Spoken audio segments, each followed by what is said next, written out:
नमस्कार, आपके साथ मैं पूजा जादौन और आप देख रहे हैं द फैक्ट इंडिया। 2024 में आम चुनाव से पहले एक बार फिर से नागरिकता संशोधन कानून को लागू करने का मुद्दा गरमाने लगा है। पिछले दिनों केंद्रीय गृह मंत्रालय ने आम चुनावों से पहले नियमों को नोटिफाई करके इसे लागू करने की बात कही थी। मतलब साफ है कि सरकार CAA को जल्द से जल्द लागू करने की तैयारी में है। लेकिन इस मामले में बड़ा सवाल यह है कि इसे लागू करने से पहले केंद्र सरकार की चुनौती और मंशा क्या है। आज हम इससे जुड़े सवालों पर बात करेंगे।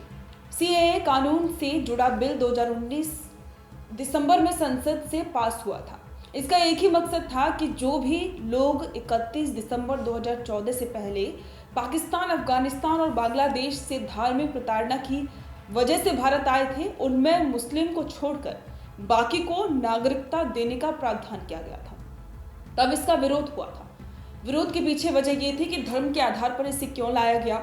वो सवाल आज भी वैसे ही खड़ा है और इसीलिए इस कानून को लागू करने में चुनौतियां कम नहीं हुई हैं और शायद आगे भी होने वाली नहीं है। इस मामले में कुछ जानकार मानते हैं कि देश का संविधान सेक्युलर है और इसीलिए धर्म के आधार पर कुछ चीज लागू नहीं की जा सकती है।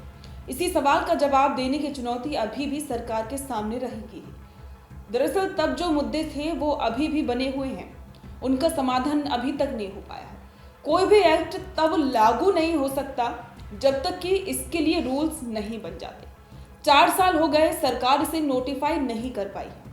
मूल मुद्दा यह है कि 31 दिसंबर 2014 से पहले जो लोग धार्मिक प्रताड़ना की वजह से 3 पड़ोसी देशों से भारत आए, उन्हें नागरिकता मिलती है या नहीं।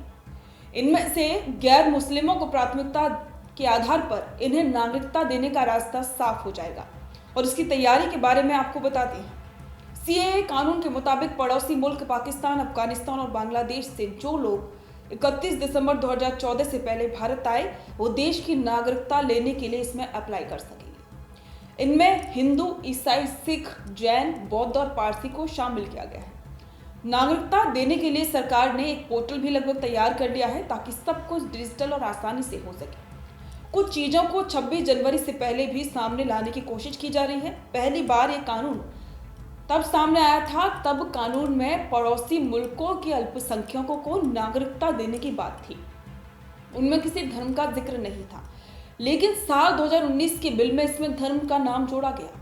सरकार का तर्क था कि इससे कोई फर्क नहीं पड़ेगा क्योंकि जिन देशों के लिए कानून है वहां मुस्लिम अल्पसंख्यक नहीं है। लेकिन इसके विरोधी इसमें धर्म के जिक्र को गलत मानते हैं और साथ ही इससे NRC के भी जुड़ने की आशंका ने विवाद और बढ़ा दिया था। लेकिन अभी सरकार सिर्फ CAA की बात कर रही है। आम चुनाव से पहले ये मुद्दा सामने आने के बाद पश्चिम बंगाल, असम जैसे राज्यों पर इसका असर हो सकता है। आपके इस पर विचार कमेंट करके जरूर बताएं। बने रहें द फैक्ट इंडिया के साथ।